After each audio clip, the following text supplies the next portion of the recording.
Theorem 2. Invertible functions. In this module, you will learn about Theorem 2 of invertible functions. Let A, B and C be three non-empty sets. Let f be an invertible function defined from a set A to a set B. G be another invertible function defined from the set B to a set C. Then, the composition g of f is an invertible function with inverse of g of f equals f inverse of g inverse. Let us look at the proof of this.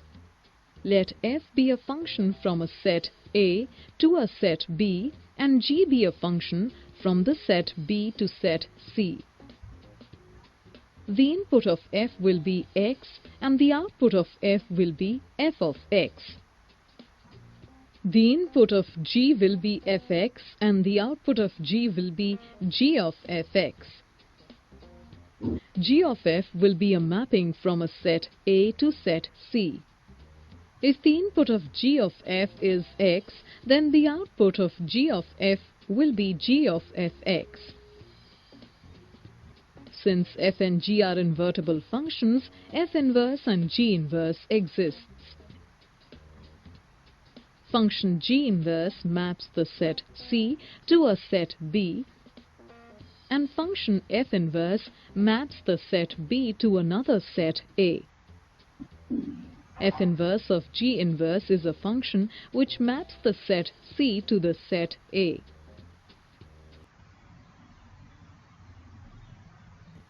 If g of f is a mapping from the set A to set C and f inverse of g inverse is a mapping from the set C to set A, then g of f inverse of g inverse is a mapping from the set C to the set C.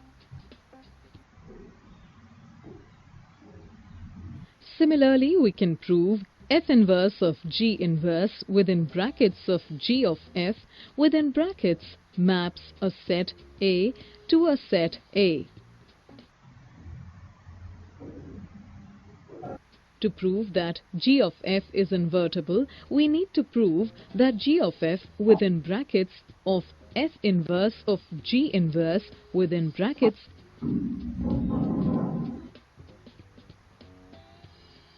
equals identity of set C. Similarly, f inverse of g inverse within brackets of g of f within brackets equals identity of set A.